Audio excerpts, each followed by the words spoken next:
sooner than to somebody else. But I think in even more profound ways, there are other kinds of wondering that the church needs to make. I was part of a meeting not too many years ago when a group of Presbyterians said it's great that the South Bay has all of these Vietnamese refugees now, and we should be proud that Presbyterian churches have been a part of their being resettled and sponsored here.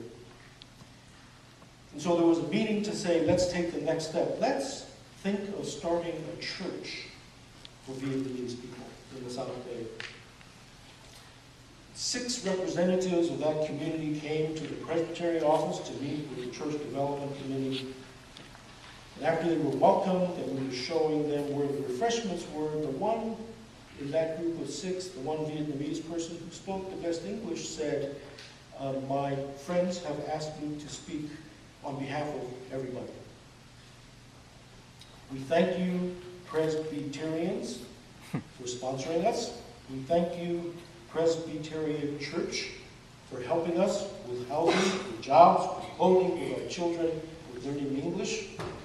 We know now you want to do something else. You want to help us to start a church. You know, many of us know more about Buddhism than about Christianity.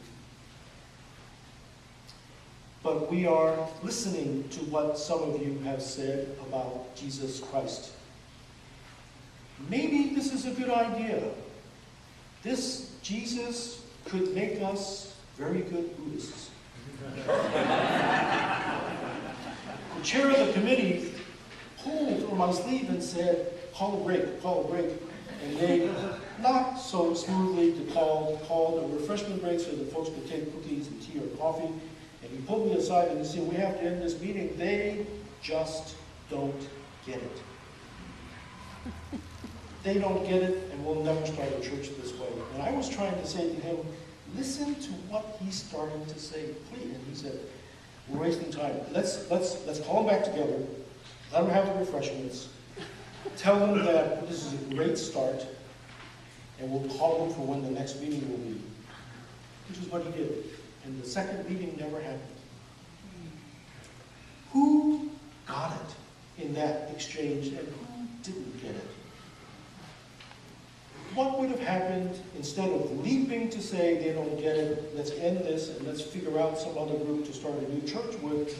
What if he, the chair, paused just long enough to say, I wonder what this person meant?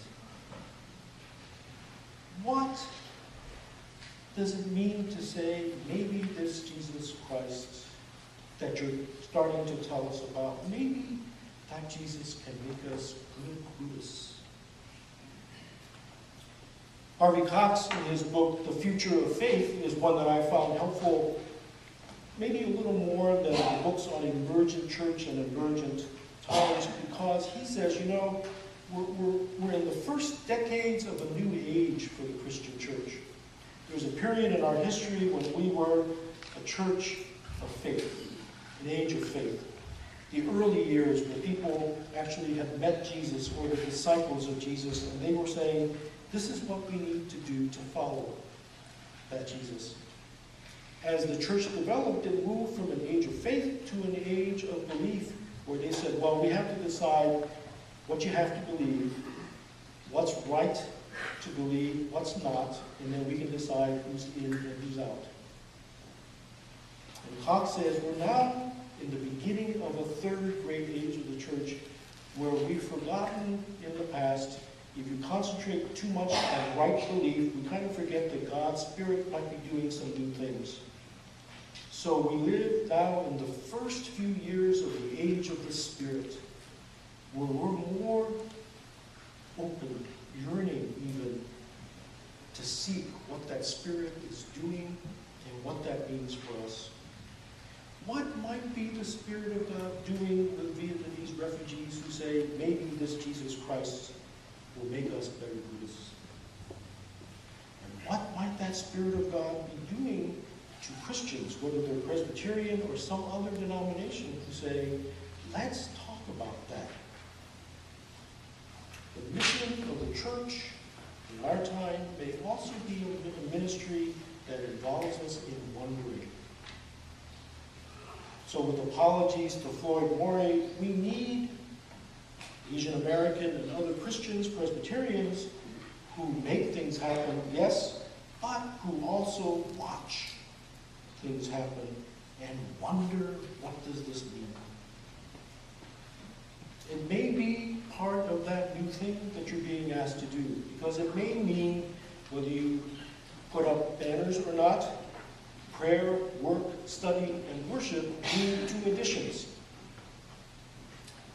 Watch and wonder. Listen. Wait. Some of you know the name Richard Bowles, the writer of that series of books about careers and career changes, What Color is Your Parachute? I had the chance to hear him a few years ago. Didn't know that he was an Episcopal priest. And in that presentation to several hundred people, he said, you miss the point of what I'm trying to write about if you just want to know what's your next career move. And he said, I think there are 5 kinds of people in this world. There are people who, as they go through life and look back on it in their later years, want to be able to say, I was active. I was busy right up to the end. And Bowles said, that's good, that's commendable, that's not the point of life, though. Others will say, I don't want to be just active, I want to be productive. I wanted to make something. I wanted to add something to this world before I left it. And again, Bowles would say, that's commendable, but that's not the point of life either. Still a third group would say, I want to be good at something, competent, before my life ends. I want to be able to look back to say, I became really good at something. And Bowles again would say, but that doesn't quite hit the target. Even when books by Tom Peters and others came out saying, this is what it means to be excellent, Bowles said, the point of life is not to be excellent. Best. Commendable, but not really fully satisfying. The 5th group, which Bowles said are transcendent people, were the ones he thought probably came closest to getting it. Toward the end of our life, if we're able to look back to say, here and there, or then, or that moment, that's when I knew what I was doing was part of what the Spirit of God was doing. Transcendence in our life, so that what we're doing is not just about ourselves, or even just about our congregation, but it's about what God has in mind, and that in Romans, the 12th chapter, is what Paul, I think, is talking about to his sisters and brothers in the faith. An openness to discerning, an openness so wide that people of faith who are thinking as well as acting beings will say, I might be changed by this.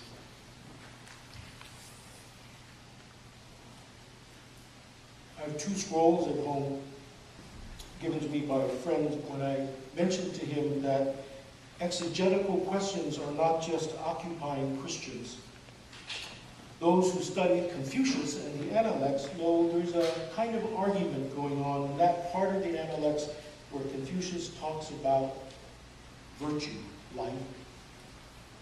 And in that part, for those who have memorized it, where it starts off light and then the Tao of the great learning, there are 2 interpretations. One interpretation says, Confucius said, if you want to learn virtue, joy, changman, stay close to other people.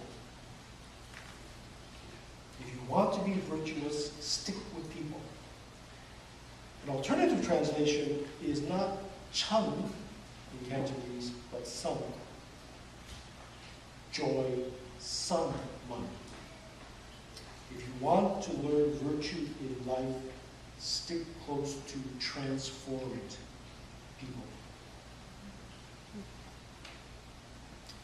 May the ministry that is ahead, may the ministry that this new, soon-to-be installed pastor and this congregation, the oldest in North America for Asian Americans, as it goes into its next stage of its journey, may that ministry include calls